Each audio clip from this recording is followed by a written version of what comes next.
नमस्कार दोस्तों।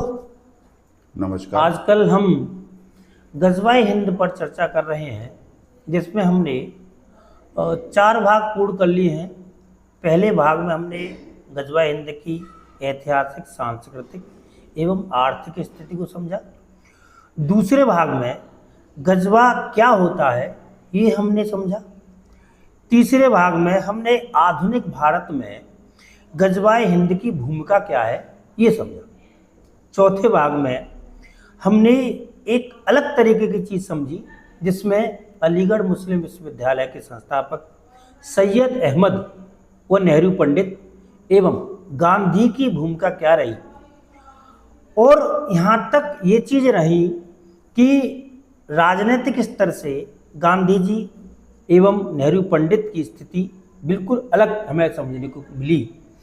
आज हम गजवाए हिंद के अंतिम एवं 5वें भाग में प्रवेश कर रहे हैं, जिसमें हम ये समझेंगे कि गजवाए हिंद में पूर्ववर्ती सरकारों का क्या सहयोग रहा, या क्या उन सरकारों ने गजवाए हिंद के लिए कोई उपचार किया सो ये बीमारी है वो जड़ से खत्म हो सके। दूसरी बात, क्या पूर्ववर्ती सरकारों ने इसको समाप्त करने के लिए कोई कानूनन प्रक्रिया बनाई, या भारत में इसका क्या प्रभाव पड़ा। उसके लिए हमें समझाने के लिए पुनः आपके समक्ष प्रस्तुत हैं आहूति अध्यक्ष श्री मानव सुख चौधरी जी, जो हमें विस्तार से इस विषय पर निरंतर चर्चा कर रहे हैं और समय आने पर देश की एवं राज्य की जो भी स्थितियाँ होंगी उसको भी हम समझाने का प्रयास करेंगे। तो मैं आपसे आग्रह करूंगा कि आज का प्रश्न ये है कि पूर्ववर्ती सरकारों ने गजवाए हिंद को समाप्त करने के लिए या उसके उपचार के लिए कोई ऐसी वैधानिक प्रक्रिया बनाई। बहुत महत्वपूर्ण प्रश्न आपने किया है जी कौशल जी। सबसे पहले मैं आपका आभार व्यक्त करता हूं कि आपने इस महत्वपूर्ण विषय को और एक कठिन विषय को सामान्य मानवीय के लिए समक्ष जाने के लिए चुना। जी गजवाए हिंद को समझने के लिए हमको बहुत अभी कल ही एक घटना घटित हुई है गाजियाबाद में। अगर हम उसको समझ लेंगे तो गजवाए हिंद समझना हमको बहुत आसान हो जाएगा। बिल्कुल बिल्कुल बिल्कुल। गाजियाबाद का एक 17 साल का नौजवान सूर्य कुमार चौहान, उसको उसके मुस्लिम दोस्तों ने बुलाया जी बकरीद पर 28 तारीख को जी, और उससे कहा कि तेने कभी बकरा कटते हुए देखा है। उसने कहा नहीं देखा। तो तू आजा, हम तुझे बकरा कटते हुए दिखाएंगे। और उसके बाद में उसके दोस्तों ने चाकुओं से उसको काट दिया। बोले बकरा ऐसे कटता है, हम तुझे दिखाते हैं। और उसकी हत्या हो गई जी। कल उसका शरीर हो गया जी। मैं द युग संवाद की ओर से जी और सभी राष्ट्रवादी की ओर से उस हुतात्मा को अपनी श्रद्धांजलि व्यक्त करता हूँ जी। ईश्वर उसको अपनी शरण में लेगा जी। लेकिन हम सभी हिंदुओं को और युवा हिंदुओं को और बहनों को, भाइयों को ये समझ लेना चाहिए कि मुसलमान की मानसिकता क्या है। ये उस प्रांत में हुआ है जिसमें हम कहते हैं योगी की सरकार है ना जी। और इससे बड़ा उदाहरण मैं तो नहीं समझता कि गजवाए हिंद का कोई हो सकता होगा, निश्चित रूप से। दूसरी बात, मैं आज की बात को प्रारंभ करूंगा, संक्षेप में सबको समेटने की कोशिश करूंगा, लेकिन मैं दूसरी एक और महत्वपूर्ण बात आप लोगों को बताना चाहता हूं इस पॉडकास्ट के माध्यम से, पर चर्चा के माध्यम से जी, कि इस देश में जितने भी राष्ट्र विरोधी हैं जी, जितने भी सनातन संस्कृति के विरोधी हैं जी, जितने भी हिंदू विरोधी हैं जी, वो 3 बातों को आधार बनाकर बोलते हैं। नंबर 1 कि ये देश गांधी के हिसाब से चलेगा। नंबर 2, इस देश में डेमोक्रेसी है जी। नंबर 3, देश संविधान के हिसाब से चलेगा। तो ये मान लेना चाहिए कि गांधी और ये डेमोक्रेटिक व्यवस्था जी और भारत का संविधान, ये तीनों ही राष्ट्र के हितकारी नहीं है, सनातन संस्कृति के हितकारी नहीं है और हिंदू समाज के भी हितकारी नहीं है। ये स्पष्ट रूप से मैं बोल रहा हूं और इस पर मैं सार्वजनिक रूप से आगे भी बहस करने को तैयार हूं जी। ठीक है। क्योंकि ये आधार है। जितने भी राष्ट्र विरोधी हैं, जितने भी हिंदू विरोधी हैं, वो सब इस आधार को लेकर ही अपनी बात का प्रारंभ करते हैं। जी। क्यों करते हैं वो भी मैं आगे की चर्चा करूंगा। तो मैंने अब तक जो चर्चा की कि सैयद अहमद, गांधी और नेहरू की भूमिका गजवाए हिंद को आगे बढ़ाने में क्या रही। मैं एक बात यहाँ नेहरू के विषय में और उल्लेखित करना चाहता हूँ कि कांग्रेस 1947 से पहले हिंदुओं की पार्टी थी जी, और मुस्लिम लीग मुसलमानों का नेतृत्व करती थी जी। कांग्रेस कभी नहीं चाहती थी कि जवाहरलाल नेहरू कांग्रेस के अध्यक्ष बने, क्योंकि ये तय था कि कांग्रेस का अध्यक्ष ही देश का प्राइम मिनिस्टर बनेगा। षड्यंत्र पूर्वक कांग्रेस के सभी लोगों के मतों को नजरअंदाज करके गांधी ने अपनी जिद पर और आमने का भय दिखाकर और नेहरू को कांग्रेस का अध्यक्ष बनाया और अंतरिम प्रधानमंत्री, बाद में प्रधानमंत्री बनाया। ये हमको स्मरण में रखना चाहिए। कांग्रेस नहीं चाहती थी, तो इसका आरोप हम कांग्रेस के पुराने अपने नेताओं पर नहीं लगा सकते।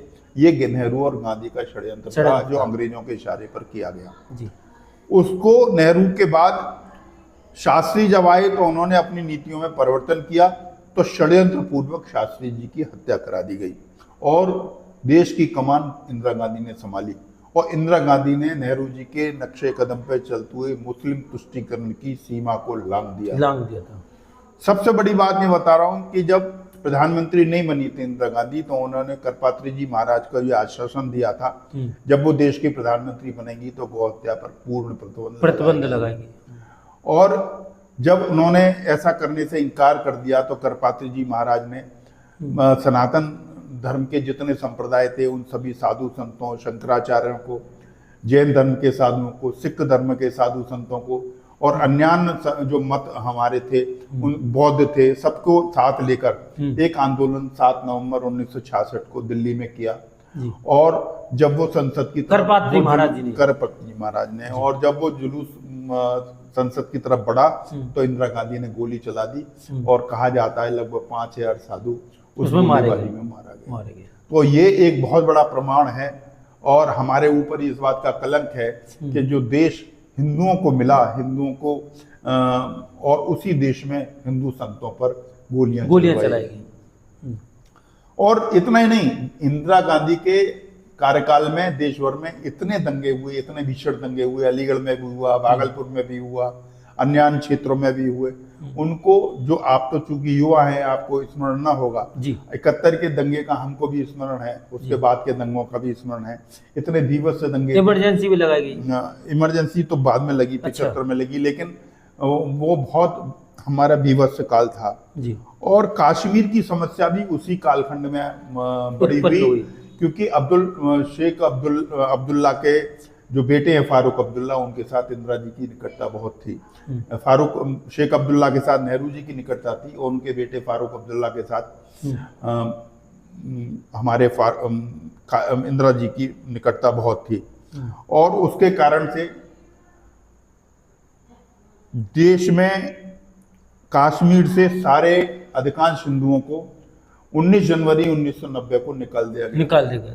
लगभग 75,500 परिवार, 453 करीब इतने परिवार कश्मीर में हिंदुओं के थे जी। और लगभग 70,000 परिवार को घसीट कर और उनकी बहु बेटियों को छीन कर, अपहरण करके, बलात्कार करके, उनको जलाकर और कश्मीरी जबरन वहां से उनको कश्मीर को हिंदुओं से छीन लिया गया है।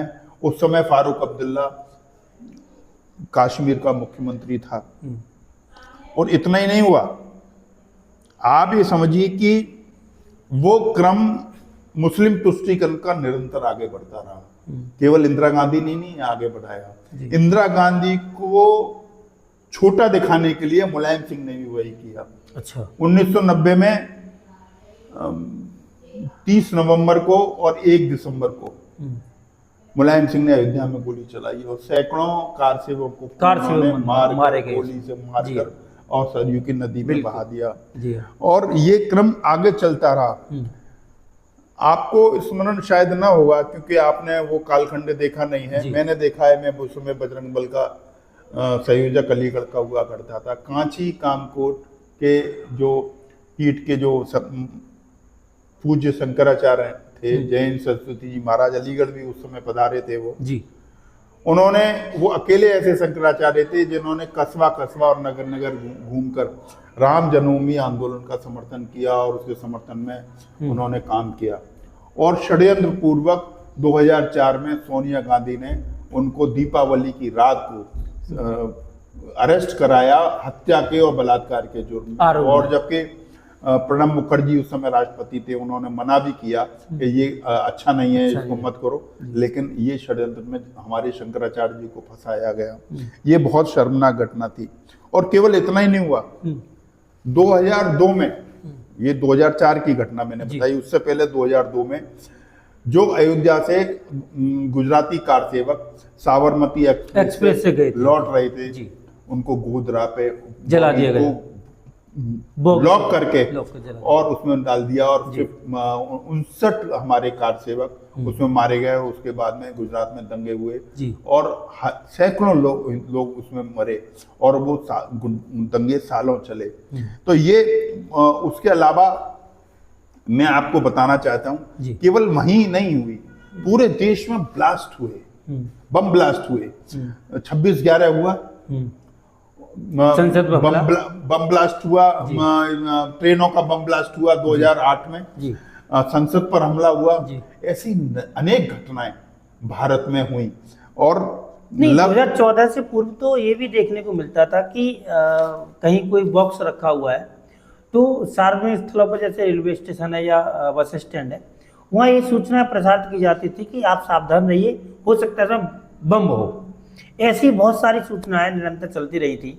लेकिन ये थमी जब 2014 के बाद में प्रधानमंत्री मोदी जी की सरकार आई, उसके बाद में इन चीजों को थोड़ी रोक लगी। देखिए, हमको इस स्थिति के लिए देश की जो इंटेलिजेंस है जी, देश के जो सुरक्षा बल है, उनका कोटि कोटि आभार व्यक्त करना चाहिए, क्योंकि उन्होंने अहर्निश मेहनत करके उन सारी चीजों को पकड़ा, उनको डिटेक्ट किया, उनको वहीं की वहीं उनको समाप्त किया, तब जाकर देश में ये स्थिति बन पाई।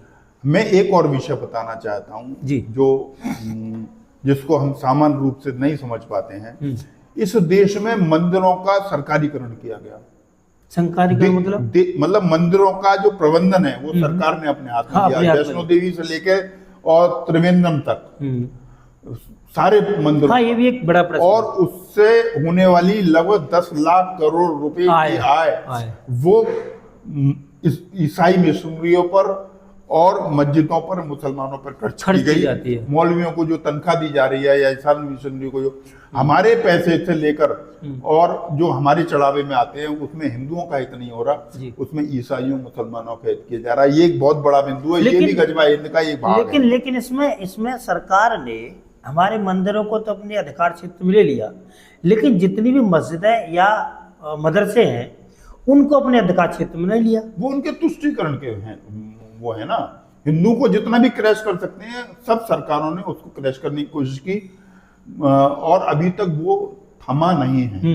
मैं इसलिए आपको कह रहा हूँ एक बहुत बड़ी उपलब्धि जो योगी जी के कारण हमको मिली, शायद हमको ज्ञात भी नहीं था कि सैयद सलार मसूद जो है उसकी बहराइच, गोरखपुर, प्रयागराज, संभल और मेरठ और जाने कहाँ उसकी ठिकाने बने हुए थे और उसके नेजा गढ़ता था और मेला लगता था। योगी जी ने वो सारे ठिकाने बंद किए और नेजा लगना बंद किया, उनके मेले लगने बंद कर दिए और उस पर चढ़ावा चढ़ाने वाले, उसको मान्यता करने वाले अधिकांश हिंदू थे जी। ये बड़े आश्चर्य की बात है।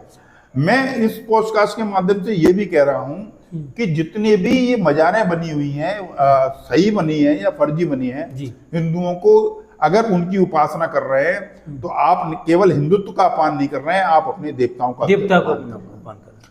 तो तमाम दुनिया भर के कांड हुए। पीएफआई ने 2040 का मिशन रखा है भारत में गजवा हिंद करके और निजाम मुस्तफा कायम करने का। जमाते इस्लामी उस दिशा में काम कर रही है। ये जो सहारनपुर में देवबंद है दारुल उलूम का, वो काम कर रहे हैं। इसका जो बरेली वाला है, इसका इंतजाम हमारे योगी जी ने बहुत ढंग से कर ही दिया है। तो चुनौतियां खत्म नहीं हुई हैं। मैं आपको एक और बात कर अपनी इस पॉडकास्ट की समाप्ति की ओर जाऊंगा कि अभी 4 मई को जो बंगाल के परिणाम आए हैं, तो बंगाल में केवल भाजपा नहीं जीती है, केवल सत्ता परिवर्तन नहीं हुआ है, हमने एक अलग राष्ट्र बनने की साजिश को वहां की जनता ने नाकाम किया। बिल्कुल। बांग्लादेश और पश्चिम बंगाल को मिलाकर एक नए देश की संरचना डीप स्टेट के द्वारा की गई थी, और इसी कारण से इसको मोहम्मद यूनुस को बांग्लादेश में इम्पोज किया गया था। और मैं सीजीआई हमारे सूर्यकांत जी और हमारे जो इलेक्शन कमीशन है, और उसके बाद अमित शाह जी हैं गृह मंत्री, और वहां की जनता सबने मिलकर जो एक युग परिवर्तन किया है वहां, उसके कारण बंगाल हमारा आज भारत का हिस्सा है। और उसके बाद में जो कहानियां निकल कर आ रही हैं, मैं संक्षिप्त में बताऊं तो उन्होंने, ये तो सबको मालूम है कि उन्होंने सीमा पर बाढ़ नहीं लगने दी, लेकिन इतना ही केवल ममता बनर्जी ने नहीं किया।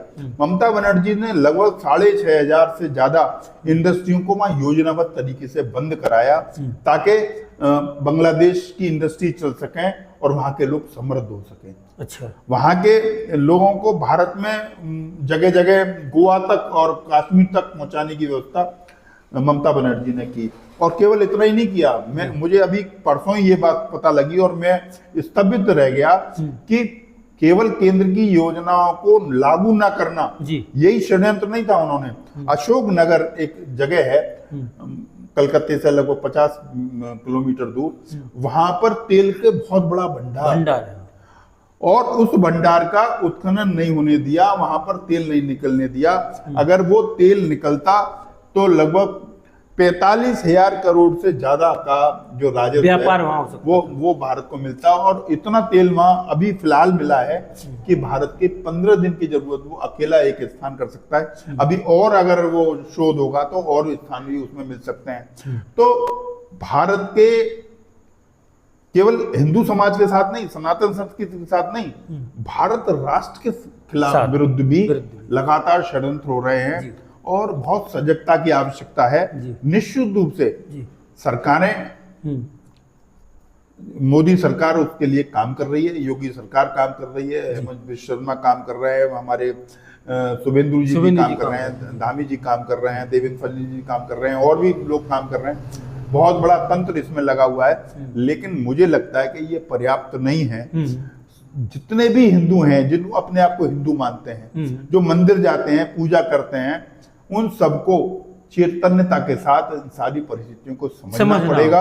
अपने आत्मबोध को, अपने इतिहास बोध को और अपने शत्रुबोध को जागृत करना पड़ेगा, और अपनी भूमिका, क्योंकि अगर यदि हम नहीं चाहते कि हमारे बच्चे मुसलमान बने या हिंदू धर्म कमजोर हो, ये सनातन संस्कृति में लाखों वर्षों में जो साधना से जो हमने उपलब्धि हासिल की हैं, या मानवता के ऊपर जो प्रश्न चिन्ह आज लगा है, उसको अगर हम मिटाना चाहते हैं, तो निश्चित रूप से हमको इस गजवा हिंद की थ्योरी को ना केवल नेस्त नाबूद करना है, अपनी सनातन संस्कृति को बचाने के लिए संघर्ष भी करना पड़ेगा। अच्छा, एक और बात, भारत में गजवा हिंद का क्या प्रभाव पड़ा और क्या पड़ने वाला है?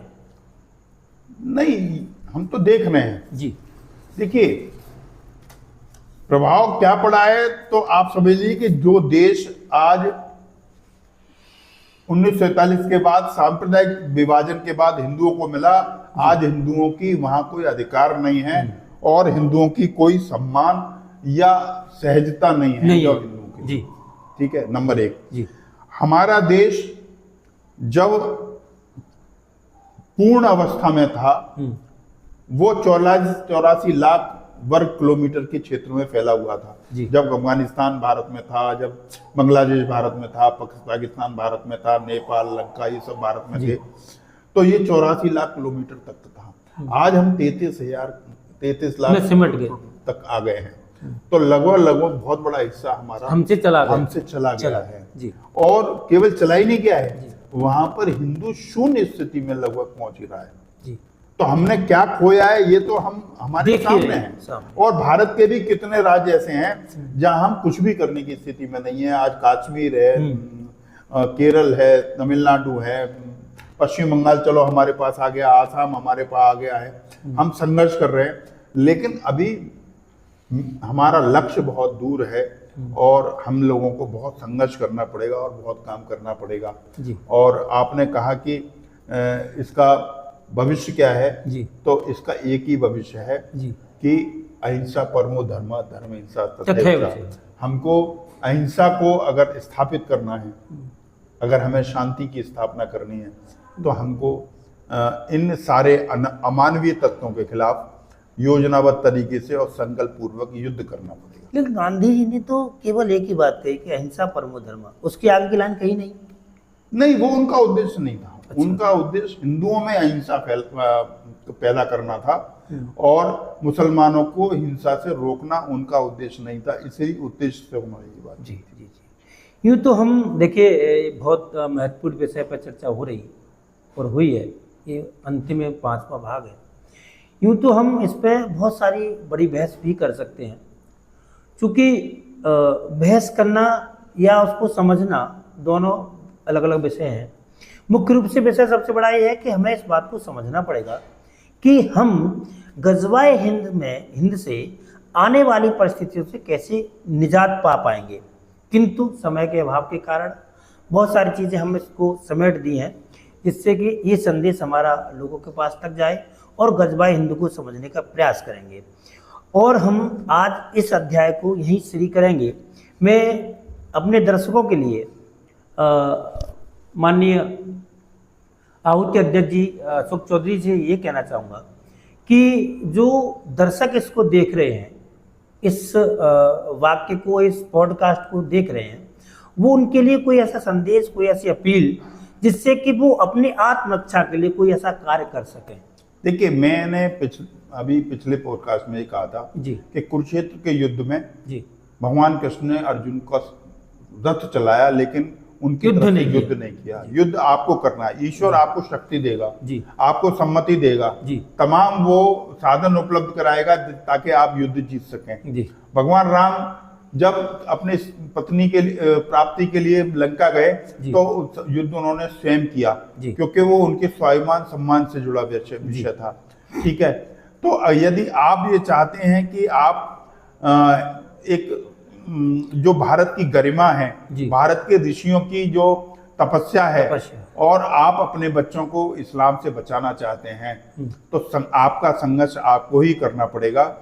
मोदी सरकार आपको पूरी मदद करेगी, योगी सरकार आपकी मदद करेगी, लेकिन जैसे हमारा सूर्य कुमार चौहान आज हमारे बीच नहीं है। क्यों कि सरकार भले ही अपनी जगह काम कर रही है, मोदी सरकार अपनी जगह काम कर रही है, लेकिन अपना संघर्ष अगर हम स्वयं नहीं करेंगे तो फिर हमको बचाने कोई नहीं आएगा।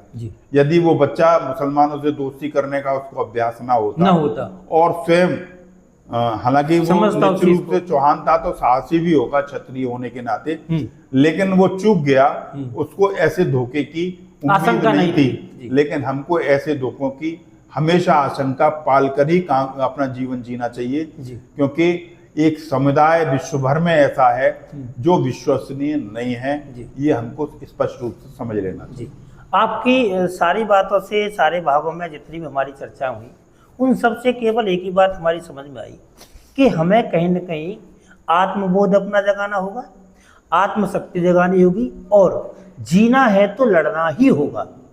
क्योंकि आपने दो ऐसे महत्वपूर्ण उदाहरण दिए, एक तो भगवान श्री राम और रावण का युद्ध, दूसरा कुरुक्षेत्र में होने वाला महाभारत, जिसमें भगवान श्री कृष्ण ने न लड़के केवल अर्जुन को आत्मबोध कराया और उनकी अंदर से आत्मिक शक्ति प्रदान की।